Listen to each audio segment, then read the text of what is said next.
Good morning, good afternoon, good evening, everyone. The next Wasteless World Talks are here today with Kevin and Noah and me. And the term today, degree. So let's see what we can say about this term. And I will start with you, Kevin. So if you close your eyes and you hear the term degree, which came first to your mind? Well, living in Denmark, the first thing that came to mind was that everybody has a higher education.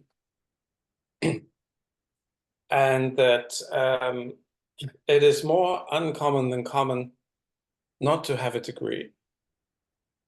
And that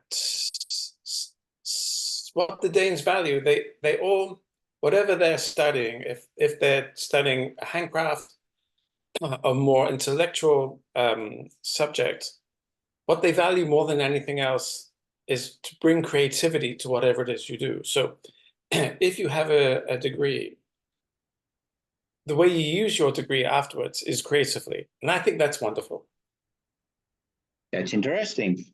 So the same with you, Noah. If you hear the term degree, which came first to your mind? It's so funny that many of these words in English have different, completely different meanings. And my thought for degree was not the recognition of accreditation, as Kevin indicated. It's a small measurement. So a temperature degree or a compass heading degree. It's a a fine indicator of something, whether it's temperature, direction, or anything else. So it's not. It's very interesting that Kevin went to a degree from an institution, whereas my mind immediately went to degrees of measurement. In the noon discussion, we came, or the guest came, with another explanation as well, or what they seen. Some of them see, for example, the degree of pain, degree as a limit or something like that, which was quite interesting because, of course, everybody knows the education, but they came with this, or as you said, Noah, with the measurement, which came along. But it was interesting because at the end of the discussion, we came to the conclusion whether degree is something which you can hand over to next generation. Well, if we're looking at temperature degrees and the climate crisis, we're certainly handing over degrees to the next generation. At average global temperatures, and I think that you can pass. From the other degree standpoint, you can certainly pass knowledge on to other generations, and of course, you need teachers and students that share knowledge and degrees of knowledge, and people earn their accreditation through degree. Yeah, for sure. I think degrees are something that are transferable in a way. And it's interesting how important degrees are. And, degrees may be small things. If there's 360 degrees in a circle, that's an awful lot of degrees. But a 3-degree rise in temperature would make a massive difference to the client. So these things are no longer insignificant. I don't know whether you have heard some of my keynotes, but generally I speak about landfill on the orbit. And I use a data presented by NASA, the US Space Agency, which says in 2017, if I'm not wrong, that on the orbit at the time was 170 million pieces of space trash at that time. Last week, there was a Chinese rocket bringing satellite on the orbit, and it crashed on the orbit. With this one only rocket, 300 million pieces of space debris increased the ratio. The same day, there was a notice that that Elon Musk, some of the satellites, the Starlink satellites, are generally brighter than the stars, so that the volumes make it right now difficult to see the stars because there's a reflection from the satellites. And it's a question up to which degree we will allow generally this activity to happen. You know, because we are celebrating every single start or every single launch of a rocket, but nobody cares about the trash. The study of stars is our greatest achievement going back through time. You know, when we had the time, you know, ancient men knew about the the fact that our planet moved every 27,000 years to create a disruption in the time, and so they could calculate all this kind of stuff. I mean, it is the most fundamental view of life, of nature, of philosophy, of history that we have. I mean, that should never be allowed to be polluted.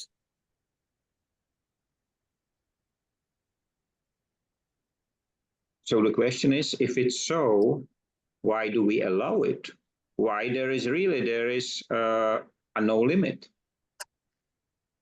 Well, I think that we, as a species, don't consider all the consequences of our actions, right? So the immediate need for satellite communications and observations overshadows the results that may happen from space debris, very much like our desire for convenience in our food creates packaging that we've not figured out how to deal with appropriately. But we're very, you know, we have a fairly short-sighted view of what's beneficial to our society and culture, and we tend to address short-term needs and desires ahead of longer-term impacts.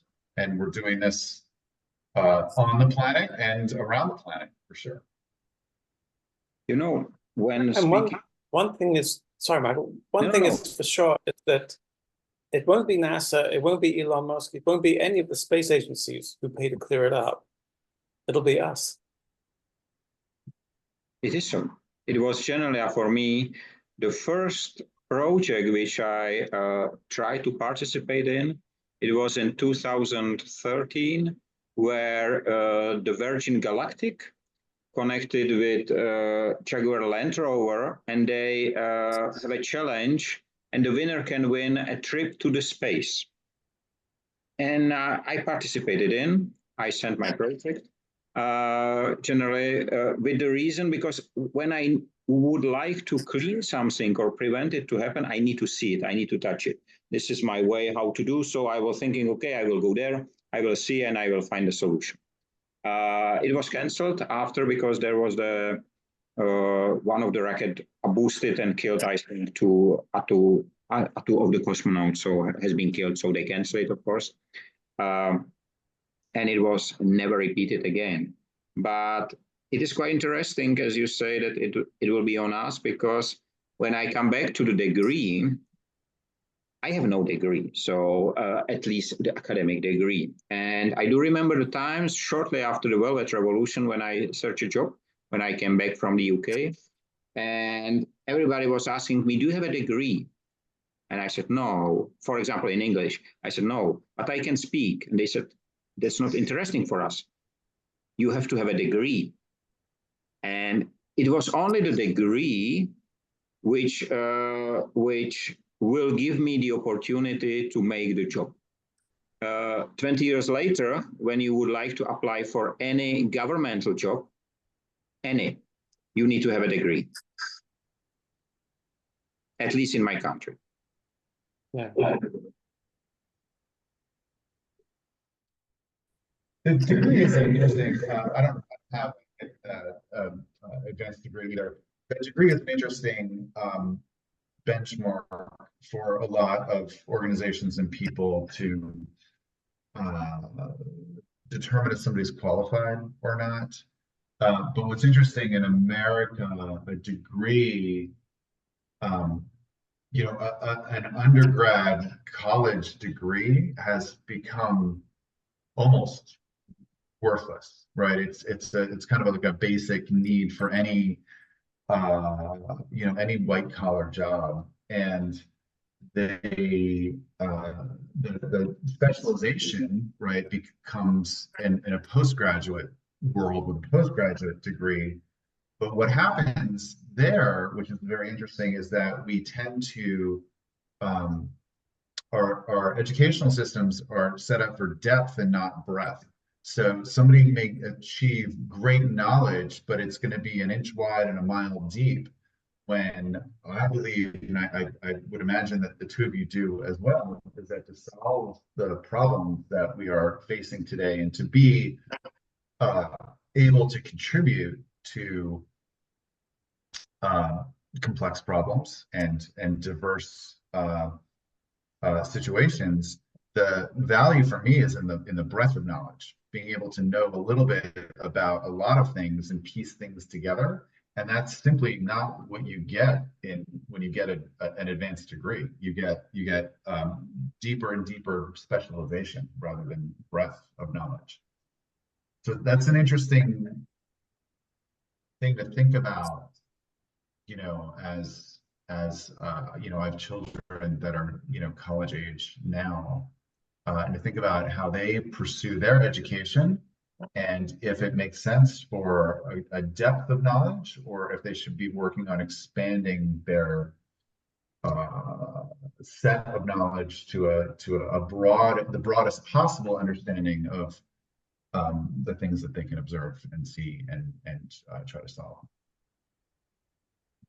That's I don't know if you've been seeing what has been happening in the UK, but the Conservative government, which knows the price of everything and the value of nothing, decided to monetize the universities so that they could gouge students and charge them £50,000 for them to go to university and get a degree.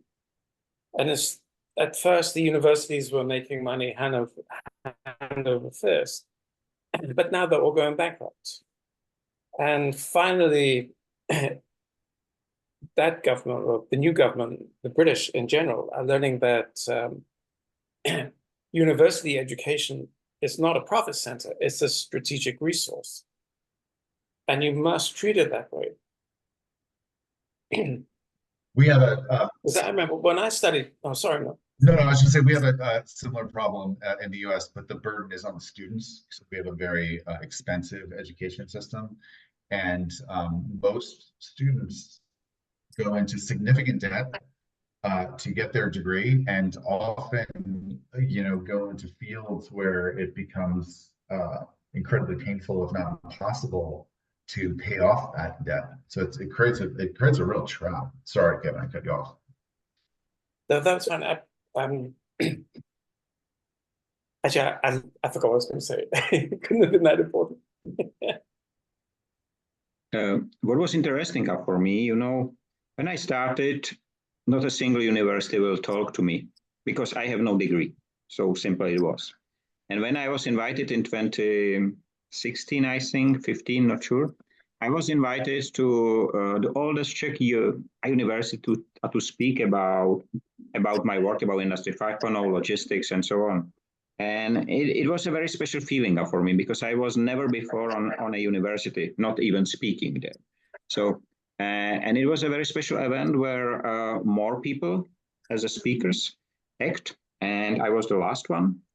And every time when I was sitting and every with the speaker, I hear this white noise. So the people making something and so on. So it makes me feel like in the school.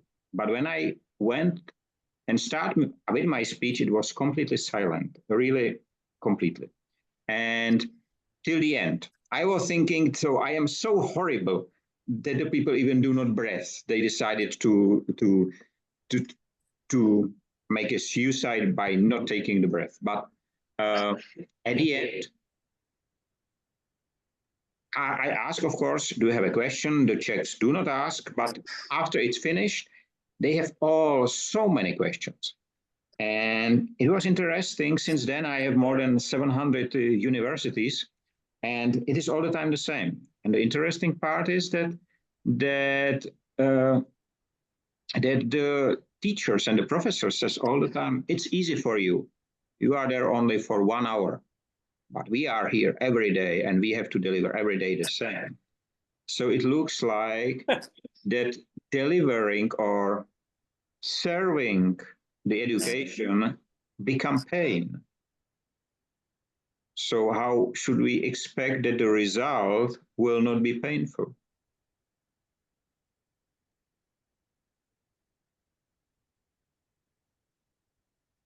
But I've just been reminded, maybe it's a sign of getting old in our relationship to words. When I was 20, I had the choice to study marine biology, art, or ship's navigation. And if technology wasn't threatening the shipping industry with eliminating the need for navigators, I would have done that. But when you ask today, what do I think about the word degree?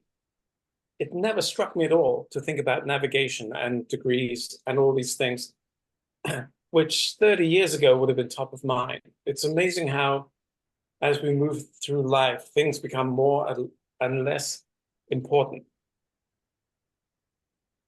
That's funny you say that, Kevin. Actually, I just bought a boat, so I've been thinking about navigation and degrees, and plotting charts, courses over the last few weeks. So that's really what came to mind right away. And also like degree, temperature degrees, and emotional degrees, like as Michael mentioned earlier, the degrees of anger or degrees of pain or degrees of fear. It is really an interesting word that we use for different forms of measurement.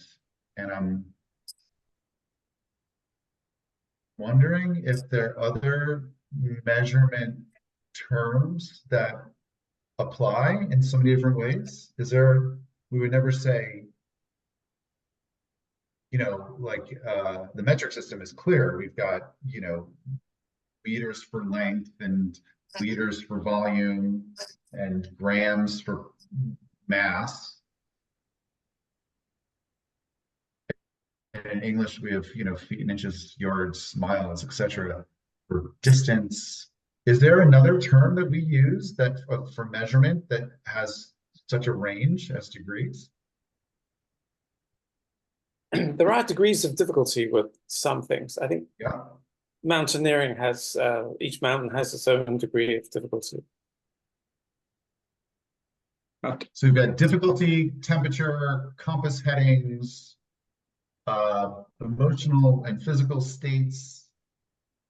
Degree is a really interesting word, Michael. I wonder why that came to you and what you were thinking about. I can explain, because it came in one day, generally within a very short period of time, came to me the information that in the Near East there was a 60 degrees Celsius, so the highest temperature over day.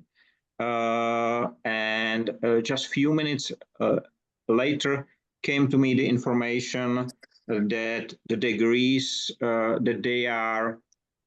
the degrees in universities or in academia world are faked frequently. And it goes up to the level, I think it was the deans of Oxford or some Stanford, something like that. I think Stanford University. And some of the students find out that he cheated. So he's no more there, but he was not fired. That's the interesting part. He just stepped down. But he completely damaged the name of the university. And he was not alone generally. There was several sets, because with the AI, other students have much more easier way to reach the information, to analyze it and so on. And there are few who do really deep work and great work, and it's confusing. And the next information which came to me was the information that last year or the year before, Nobel Prize winner generally start on for physics, if I am not wrong, start to talk about completely different about the climate, that nothing is wrong. That was his statement at the end. So he has a speech, 1 hour speech, and it was analyzed by one German physicist. So what is the degree of how to say, of our, not stability, of our persistency? What is the degree of my persistency, of the way how I act? I think that should be a degree as well. I think, Michael, there should be truth should be measured in degrees, because truth seems to be so flexible that it'd be wonderful to, when you see a press release by an oil company, that it has its truth measured in degrees. I'm pretty sure most of the giants would never get above 20%. You are very optimistic, very optimistic. Yeah, it would be so nice, wouldn't it? We could just give everything this degree. I looked up the meaning of degree, and this is really interesting. The Latin root is D, which is down, and gradius, which is step or grade. And then it translates into Middle English into words like step, tier, rank, or relative state. So I think the academic degree has certainly leaned into this idea of tier or rank that is part of the root of the word for measurement. Kevin, your idea about the chart or measuring in grades the truth, it's very well workable today. With the AI, with the tools which exist, it can be live on a screen generally because of the computing capacity. So yeah, it's quite interesting. Once again, you came to a quite interesting tool, which of course it can help, but there are few who will not allow it to help. But the AI is so accessible already now that I think it will be very interesting. I have a one discussion, this discussion about nothing. And there was a Czech journalist. I know him for a long time, or at least his articles. And he's a very strange guy. He doesn't speak English, but he is different, let's call it so. So this is why I love his articles. And, we spoke about it. I love to write. When I write, I love to write between the lines. And that was exactly the way how in communist time you learn to read. You read between the lines. And I asked him, George, do you like to write in between the lines? And his answer was, forget writing between the lines, because the readers read only the titles. He was so right. So many read just the titles. You cannot put anything between the line because there is only one line usually. But that was so interesting. And I can imagine next to it an image, screen, completely red or little green, truth, false. It will be very interesting. I think it would be hilarious to have, movies have this Rotten Tomato rating. If we could invent a truth rating like Rotten Tomatoes and put that on every statement, it would be such good fun. Michael, you're leaning into AI for absolute truth, which is, I think, maybe possible. The algorithm would have to, be measured against something. But I read something interesting lately, and just reminded me that our bodies know when we're lying, right? This is how I forgot the name of the machine that can measure if you're lying. They use in interviews, interrogations. But our bodies have a physiological response when we are not telling the truth. And there might be an interesting way to combine that with the AI to get some, not just, digital intelligence, but human somatic intelligence kind of built into whatever meter we have measuring. Here's an example, right? In addition to the AI being able to process stuff, we have cameras now that can read temperature and infrared and ultraviolet and all these things. We can probably read a person's face and the different physiological reactions that they're having that could, to some extent, indicate truth or lies.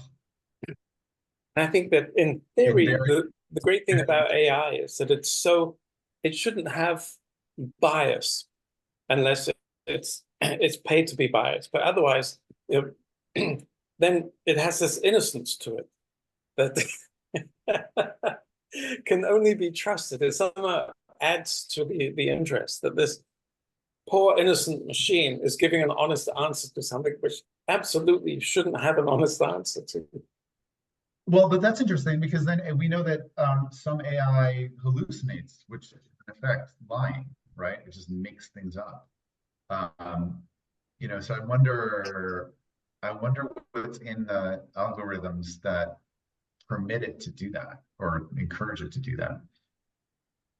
And if that is in degrees, right? Does the AI have some degree of creating falsehoods that varies from the way humans create falsehoods?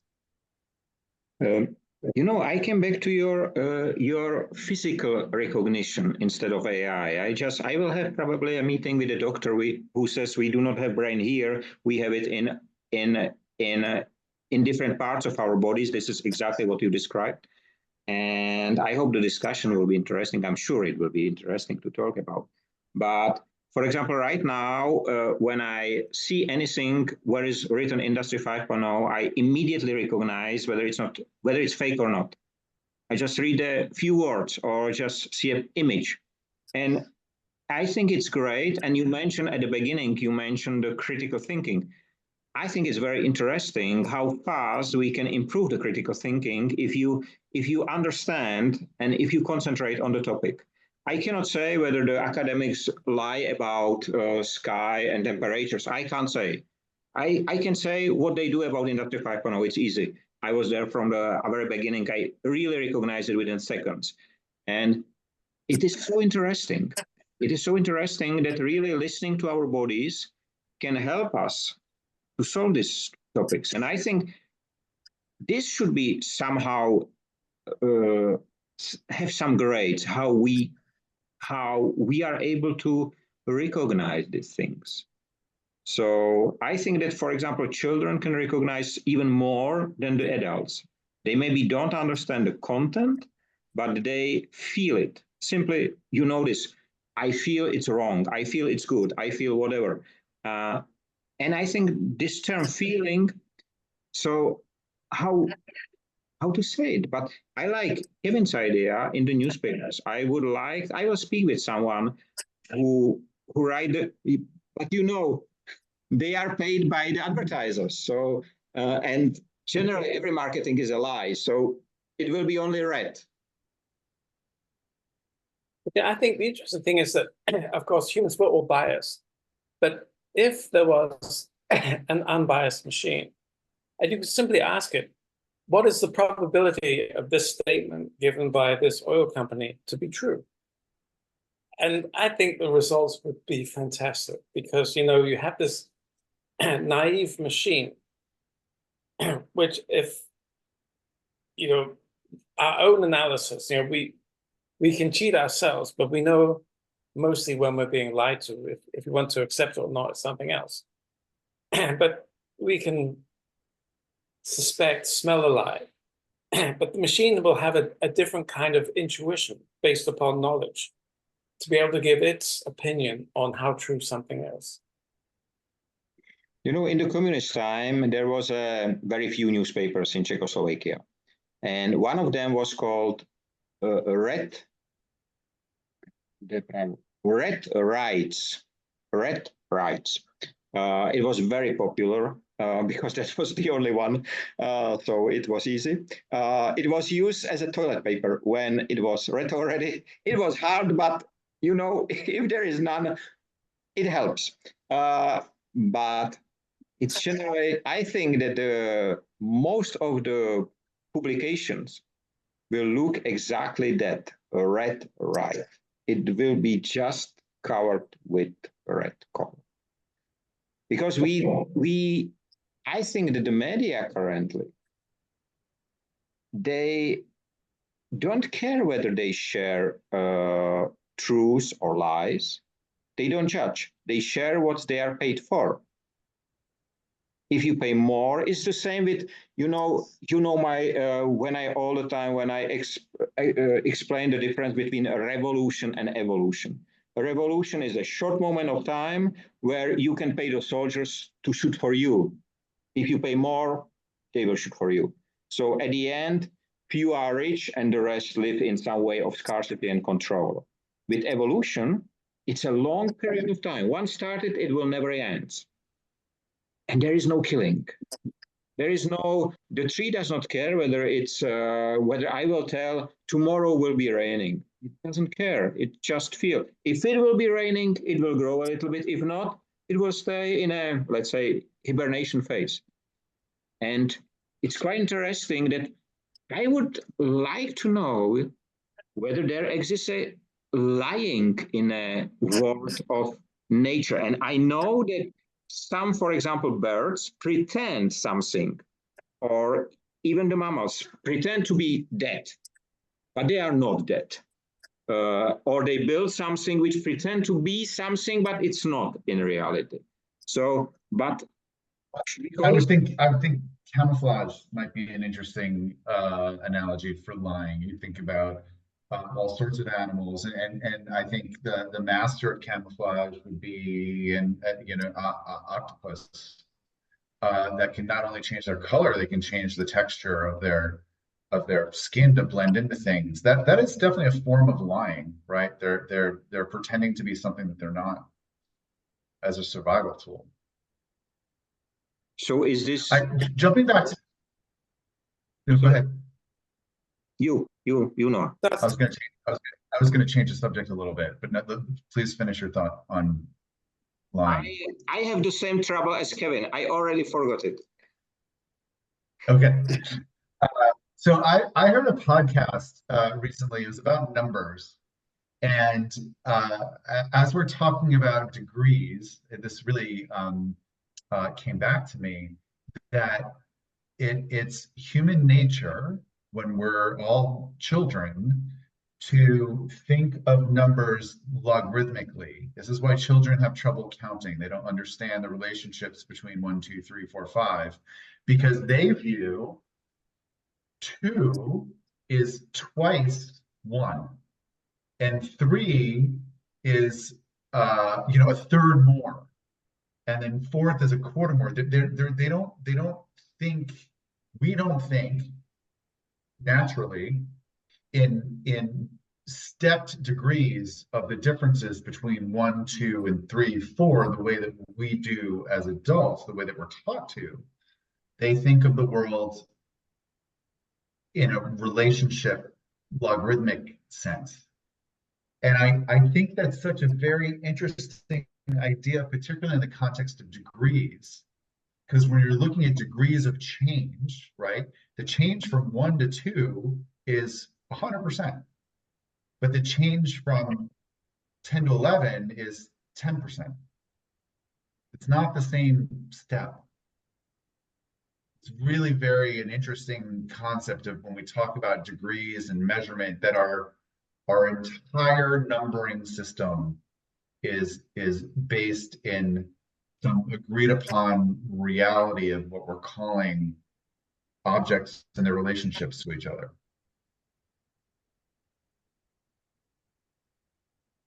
And you actually think about, if you think about a number, and that the number has degrees to it, but the number of degrees it has is almost infinite. Yeah, of course. And that's just one number. So, I mean, degrees is it almost opens up infinity to us. There's almost no boundaries to degrees. You know, Right, because there's not a, it's not a degree is not an absolute measurement. It varies depending upon the thing it's being measured. Super interesting. you know, during the work on Industry 5.0, I was asked several times how we measure the achievement. So something like a KPI. And I make just a line like this. If you would like to measure the acidity of something, you have this paper and you put it in and it's blue or red or whatever, ever the color. I don't know how it's called in English, but yes. And I make exactly the same. So I make with different colors. So as closer you were to the final color, that was the best one. But I just came with another thought. I think it's the same in the US generally. In the school, number 1 is the best grade. Number 5 is the worst. So you get fired generally. But in some countries, I think it was Russia, they have it opposite. 5 was the highest number of points, so the best one. I don't know whether it was Russia, somewhere it was like that. And then it came to 1 and it was the worst. So it was quite interesting way to look at things as well. And for me at the time, as a student, it was hard to understand. In Denmark, they use the same reverse system as they do in Russia. So 12 is the highest. And in theory, 1 is the lowest. But if you put your name on the paper, you're going to get at least 3. That's nice. And we have 2.5 minutes to the end. So once again, I think it will be quite interesting if Zoom implement a chart where all of us will see in grades how close we are to the end. The question is whether it will help us or whether it will push up in some other direction. Only I can see, you force can see probably as well, but it will be very interesting. And this topic and this discussion was once again a wonderful one, and I'm looking forward to the next one. After the meeting on Google, on Zoom, we can meet for 10 minutes on Google Meet, Noah. We do so as a follow-up, so we are used to. But what to say to the end? So, you know, you remember the first question I asked, whether the grades can be handed over. And I mean by that, if you reach the grades of university and you have this title and the paper and everything, the certificate, it will not help your children if you hand it over. The only what will help will be grade of knowledge, because that can be handed over, or the palpable results, the building or whatever. But a piece of paper will not help them to say, I have the same grades as my dad. Simply doesn't work so. So I would like to thank you for your time and wish you have a nice time for your waste and wasting in all its forms. Stay safe, be free, be human, of course. And let's think about the grades. Let's think about it. I think we came to something very interesting. So see you next week and enjoy the week. Bye-bye. Bye-bye. Bye-bye.